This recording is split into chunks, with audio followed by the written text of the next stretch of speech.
Hi. இந்த போதைப் பொருட்களை பயன்படுத்துவோரிடமிருந்து நாம் கற்றுக்கொள்ள வேண்டிய விஷயங்கள் என்ன? இது ரொம்ப ரொம்ப முக்கியமானது. ஏன்னா ஆயுர்வேதத்தில் சில பேஷண்ட்டுக்கு சில கஷாயங்கள் கொடுத்தா, சில அரிஷ்டங்கள் கொடுத்தா, சார் டேஸ்ட் நல்லா இல்லை சார், என்னால் குடிக்கவே முடியல, எனக்கு உடம்புக்கு ஒத்துக்க மாட்டேங்குது, ஒரு டைம் குடித்தா எனக்கு வாமிட் வந்துடுச்சு என்று சொல்லி அதுக்கு இதுக்கப்புறம் இந்த மருந்தே எனக்கு வேண்டாம் சார்ன்ற அளவுக்கு அந்த மருந்தை வெறுக்கக்கூடிய நபர்கள் இருந்துட்டு இருக்கிறீங்க. நீங்கள் இந்த அடிக்ஷன், இந்த போதை பழக்கத்தில் இருக்கிறவங்ககிட்ட வந்து கற்றுக்க வேண்டிய விஷயம் என்னென்னா, இப்போ ஒரு சிகரெட் எடுத்துக்கோங்க, ஒரு ஆல்கஹால் எடுத்துக்கோங்க. புதுசாக ஒருத்தர் ட்ரை பண்ணும்போது அந்த ஸ்மெல்லும் அவங்களுக்கு பிடிக்காது, உடம்புக்கு அது ஒத்துக்காது. அதுவும் போதாக்குறைக்கு அது தொடர்ந்து எடுக்கிறதுனால பாதிப்புன்றது அந்த லேபிள்லேயே போட்டிருக்கிறான். அப்படி ஒத்துக்காத ஒரு பொருளையே கொஞ்சம் கொஞ்சமாக தொடர்ந்து எடுத்து எடுத்து எடுத்து எடுத்து பழகி இந்த ரஜினிகாந்த் படுற மாதிரி ஸ்டைலாக வட்டம் ஒரு அளவுக்கு தான் படிக்கிறாங்க, தண்ணி குடிக்கிற அளவுக்கு தண்ணி அடிக்கிறாங்க.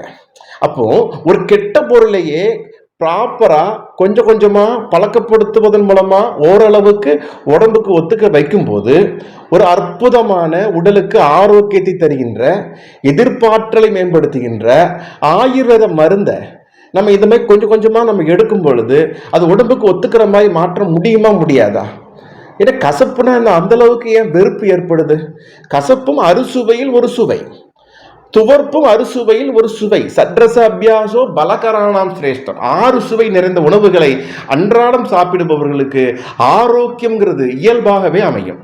6 சுவையில இனிப்பு சுவையை மட்டும்தான் நான் சாப்பிடுவேன்னு சொல்றவங்களுக்கு சுகர் வரலாம், புளிப்பு சுவையை மட்டும்தான் சாப்பிடுவேன்னு சொல்றவங்களுக்கு ஹார்ட் பிரச்சனை வரலாம், தோற்பு சுவையை மட்டுமே நிறைய சாப்பிடுவேன்னு சொல்றவங்களுக்கு அங்கங்க அடைச்ச மாதிரி ஏற்படலாம்.